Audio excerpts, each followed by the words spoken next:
Gracias, muchísimas gracias por continuar con nosotros aquí en el Tribunal de la Tarde. Ya tenemos en la plataforma Zoom conectado al doctor Eduardo Jorge Prat. Él es abogado constitucionalista y nos place sobremanera conversar con él en este espacio. Buenas tardes, doctor. Buenas, un placer estar con ustedes y los que todos los días siguen su programa. Bien. Doctor, la primera pregunta está relacionada con el polémico contrato, que a pesar de tanto usted como los demás abogados anunciar que renuncian al mismo, sobre todo al pago del mismo. Dentro de las críticas, aquí tenemos la del editorial de Acento, que lo ha calificado como un acuerdo retorcido y difícil de explicar. Para aquellos que no han entendido de qué se trata, de qué se trató este contrato, si nos pudiera pues identificar, por favor. Sí, lo más importante aquí es que es un contrato que nosotros pusimos como condición que fuese a título gratuito, pues al no haber un valor patrimonial o económico involucrado, sino que de lo que se trataba era de la defensa de la institucionalidad, en este caso de la carrera del Ministerio Público, nosotros entendíamos, y además porque se trataba de colegas, unos 19 fiscales que sentían que en el último concurso para la selección de titulares, pues se habían vulnerado sus derechos. Nosotros no entendíamos que debíamos prestar ese servicio a las autoridades del Ministerio Público porque no debía haber un monto involucrado envuelto, puesto que se trataba de una cuestión de orden público, legal, constitucional. Sin embargo, al tratarse de un contrato a título gratuito, establecimos una cláusula mediante la cual, en caso de que hubiese una resiliación o terminación unilateral del contrato, pues hubiese una indemnización, puesto que cuando tú terminas unilateralmente, no de mutuo acuerdo, un contrato de representación con un abogado, se está presuponiendo una falta, no una buena representación y algo que afecta a la idoneidad del abogado postulante. Y nosotros no queríamos añadir al hecho de que fuese gratuito, que también tuviésemos que correr con los costos de un atentado contra nuestra personalidad como abogados, como representantes, porque cuando es un contrato a título oneroso, sencillamente quien termina tu servicio tiene que pagar los honorarios pactados. Aquí no hay honorarios y por lo tanto la terminación unilateral que pone en cuestionamiento nuestra reputación profesional es sin ningún costo y por eso era que estaba establecida esta causa. Sin embargo, como esto causó un revuelo, nosotros renunciamos a esa indemnización y a pesar de que no hemos renunciado a la representación porque la ley nos prohíbe abandonar a las autoridades del Ministerio Público sin que haya una causa, sino que hemos anticipado que si el Ministerio Público desea contratar otros abogados, ya sea remunerados o no, nosotros damos nuestro consentimiento a que sea sin ningún tipo de indemnización. Pero hasta la fecha, nosotros por ese contrato gratuito no hemos recibido un solo emolumento. Nuestros servicios profesionales que ya fueron prestados a nivel del Tribunal Superior Administrativo no han costado un solo centavo al contribuyente dominicano. Doctor, dos inquietudes en una. A su entender, primero, ¿qué usted entiende que motivó a las autoridades actuales del Ministerio Público a dar detalles de este contrato como si fuese algo pecaminoso? Y además, si no tiene que ver esto con un arrastre, podríamos decir así, por uno de los firmantes que sí contrajo varios contratos con instituciones del Estado y que cobraba ciertamente sus honorarios. Entonces, me refiero al doctor Julio Curi, que dentro de los tres abogados que firmaron este contrato, también él pues ha participado en la firma de otros contratos, que si bien es cierto, bueno, eso no sé si las remuneraciones están bien o están mal, no sé, pero pudiese existir como un arrastre sobre este particular, producto de que él también pues es firmante de este contrato honorífico. Bueno, ante todo, aclarar que las autoridades del Ministerio Público no han sacado a relucir este contrato. Es una noticia que salió en el periódico Acento, digital Acento, pero en modo alguno las autoridades no se han referido a esta contratación. Y en cuanto a los contratos que tenga el doctor Julio Curi con el Estado, bueno, todos los abogados, en el caso mío particular, desde el año 2003 que fundé mi pequeña firma, pues he venido prestando servicio a varias instituciones del Estado. Esta no sería la primera vez que yo presto servicios ni al Ministerio Público, ni a la Presidencia de la República, ni al Banco Central, ni a otros clientes en las diferentes administraciones que ha tenido el Estado.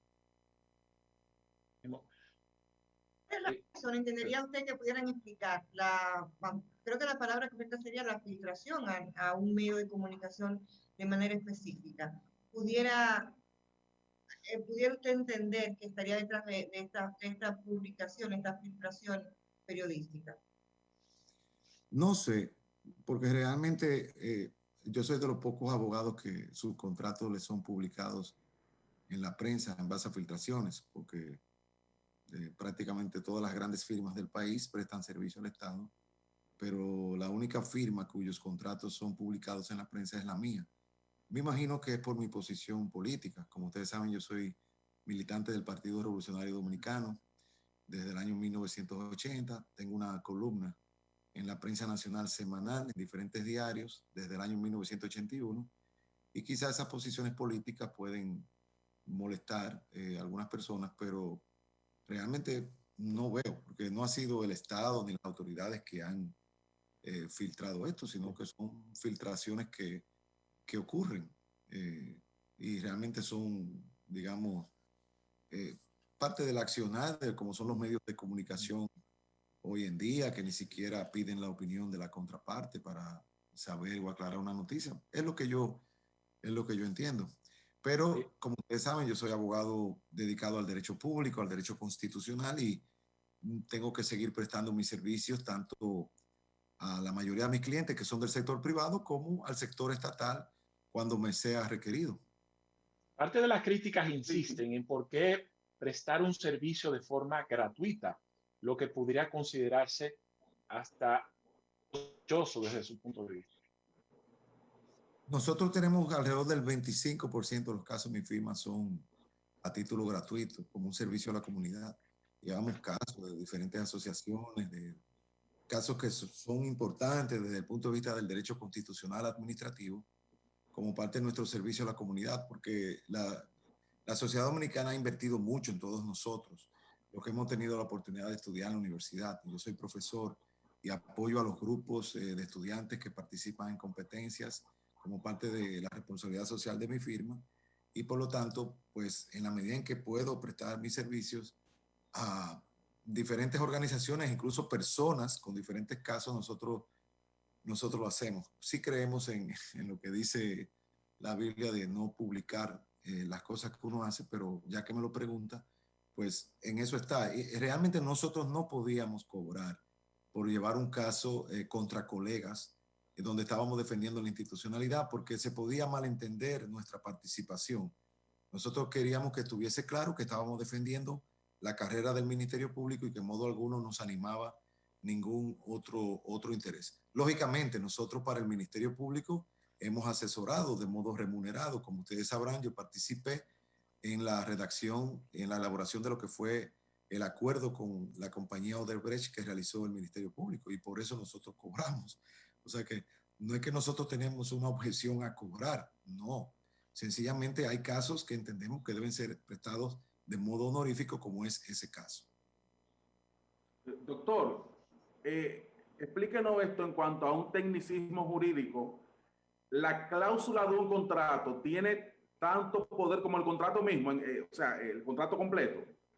Así es, y en este caso, Bianni, la cláusula penal lo que busca es proteger la reputación del abogado, porque cuando se termina un contrato y se termina de modo unilateral, no de mutuo acuerdo, pues se pesa una presunción de que ha habido una negligencia o que se ha cometido una falta por parte del abogado. Y la cláusula lo que busca es proteger para que el Estado, en este caso el cliente, no rescinda o termine el contrato de modo unilateral. Lógicamente, en este caso nosotros ya hemos sufrido el daño, como es el caso mío, ya yo he sufrido el daño reputacional, no tengo ya derecho a la indemnización porque ya yo renuncié a ella, no a la representación porque todavía el Ministerio Público no me ha comunicado a mí que rescinde de mis servicios y no lo puedo hacer yo de modo unilateral porque violaría la ley del Colegio de Abogados y el Código de Ética. Y esas son las cosas que pasan precisamente por esta sociedad mediática que vivimos. Doctora, ¿hay algún otro contrato, otros contratos que usted haya participado de manera gratuita o remunerado con otras instituciones del Estado en esta gestión pasada? No. Llevé un caso en representación de los jueces del Tribunal Constitucional.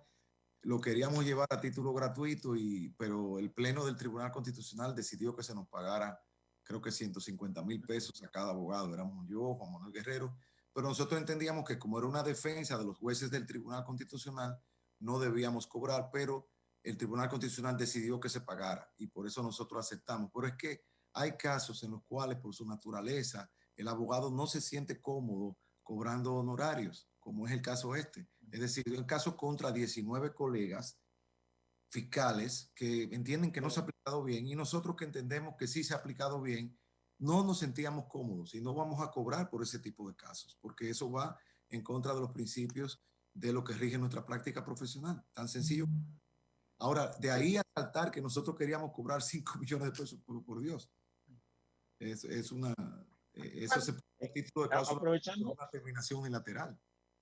Asimismo, en otro orden, aprovechando la presencia del doctor Jorge Prats en este espacio del Tribunal de la Tarde, tanto el presidente como propio Paliza ha insistido en la escogencia de una Junta Central Electoral independiente. Lo propio se ha dicho también del Ministerio Público, a pesar de haber depositado una confianza en la actual procuradora, que fue designada por el presidente de la República. Se propone la independencia del mismo. Su opinión y de ser así, ¿cuál sería la vía en términos jurídicos? Sobre la independencia del Ministerio Público. Correcto. Bueno, como ustedes saben, el Ministerio Público es lo que yo llamo lo que yo le llamo el misterio del Ministerio Público. Es una institución ornitorrinco porque no pertenece al Poder Judicial, no pertenece al Poder Ejecutivo. Es un órgano extrapoder cuyos miembros son designados una parte por el presidente de la República y otra parte conforme a la ley de carrera. Nosotros entendemos que debe haber una relación entre Ministerio Público y Poder Ejecutivo para que el Poder Ejecutivo de algún modo pueda trazar la política criminal. Sin embargo, el presidente Abinader tiene una visión del Ministerio Público en cuanto a que debe ser un órgano independiente, más allá de lo que establece la propia ley o el estatuto del Ministerio Público. Y eso marca el perfil de la persona que designó como Procuradora General de la República, que es la magistrada Miriam Germán, a quien todo el mundo acredita una capacidad profesional y una idoneidad moral y una independencia que, digamos, que marca lo que sería la personalidad del procurador y del Ministerio Público que desea esta nueva administración. Y en ese sentido nosotros, si bien tenemos otra concepción del Ministerio Público, pues entendemos que aplaudimos esa decisión porque creo que responde a un sentir de toda la sociedad de que haya una mayor independencia del Ministerio Público. Y creemos que en el caso de la magistrada Miriam Germán, para nosotros son buenas noticias, porque Miriam Germán como juez ha sido una jurista casada con la garantía constitucional del debido proceso. Mi tesis de grado fue sobre el debido proceso.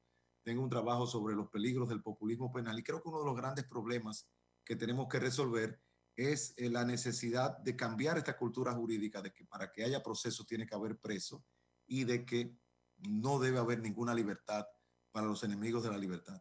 Y creo que las declaraciones recientes publicadas en Acento por la magistrada Miriam Germán indican de que efectivamente ella se va a regir por la legalidad y se va a regir por el debido proceso. Y esto garantiza mejores investigaciones y garantiza mayor eficacia a la hora de condena, porque ¿de qué te vale a ti una mala investigación, un proceso atropellado, si al final tú vas a tener mayor impunidad? En ese sentido, nosotros vemos como positivo su designación y vemos positivo también ese tipo de personalidad que el presidente Abinader le quiere imprimir al Ministerio Público.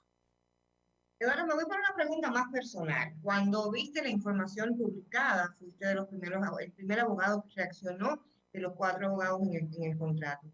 ¿Qué sentiste cuando viste la publicación, el escrito? No, sentí lo que decía un amigo mío de Santiago, de que tú puedes aguantar miseria y humillación, pero no ambas penas a la vez. Y a la miseria de un trabajo gratuito y honorífico, yo no podía añadir la humillación también de que se entendiera de que yo me trataba de lucrar de una cláusula penal cuando no era mi propósito. Y por eso yo me anticipé a que consentía que las autoridades del Ministerio Público pudieran terminar unilateralmente el contrato sin deberme, a pesar del daño moral que se me ha causado, no por culpa del Ministerio Público, sino por culpa de la prensa, a mi reputación. Pero bien, yo sé desde que me gradué de que en República Dominicana no se juega softball ni béisbol, sino que es ni taekwondo, sino que es full contact. Por lo tanto, yo estoy acostumbrado a recibir pedradas, a recibir mordidas y no me quejo por eso, porque yo sé que no fue a jugar cartas ni a jugar dominó que se me invitó, sino que es a recibir, y ahora me toca recibir por unos años. Me toca recibir. Cuando doctor, como decía Padrino, cuando te quieren dar es como cuando te quieren quitar. Y ahora nos quieren quitar y lo vamos a asumir. Bien, mire, en otro sentido, doctor, aprovechando su presencia en el Tribunal de la Tarde, usted mismo acaba de decir recientemente que está vinculado al Partido Revolucionario Dominicano, un partido que, bueno, ha ido en los últimos años decreciendo de una forma estrepitosa a tal punto que ha perdido su condición de partido mayoritario en las elecciones pasadas. ¿Cuál es su opinión al respecto y si seguirá en el Partido Revolucionario Dominicano? Claro, yo moriré en el Partido Revolucionario Dominicano por la memoria de Peña Gómez y por todo el tiempo que le hemos dedicado al partido. No, yo entiendo que es una magnífica oportunidad que tiene el PRD para consolidarse, renovarse. Tú tienes que ver lo que fueron los resultados en términos de votación absoluta, comparar los diferentes partidos para que tú veas cuál es el tamaño específico que tiene el partido. Pero yo creo que sí, que con la inauguración del gobierno del presidente Abinader se abre un nuevo espacio, el PLD tendrá que reconfigurarse como un partido de oposición y el PRD deberá jugar un rol importante para poder recuperar su primacía a nivel municipal y a nivel congresual en las próximas elecciones. Recuérdate que decía un gran filósofo norteamericano que el juego no se acaba hasta que termina. Y el juego no ha terminado. Son unas elecciones y a las elecciones se va cada 4 años. O sea que yo creo que es una gran oportunidad. Entiendo que el presidente del partido, Miguel Vargas, estará anunciando un conjunto de medidas en los próximos días con relación al partido que creo que marcarán lo que sería la carta de ruta para los próximos años. El PLD insiste. Doctor, ok, adelante, viene. Sí, doctor, aprovechando su presencia aquí con nosotros, ahora hay un tema que tiene que ver con la declaración jurada de bienes de los funcionarios, ¿verdad? Entonces, ¿quién supervisa esto de que estos datos que presentan sean reales? O pudiéramos decir, ¿quién fiscaliza esto?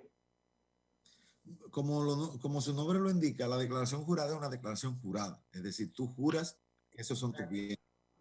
Y por lo tanto, lo que se comprueba es con tu declaración original y tu declaración de salida.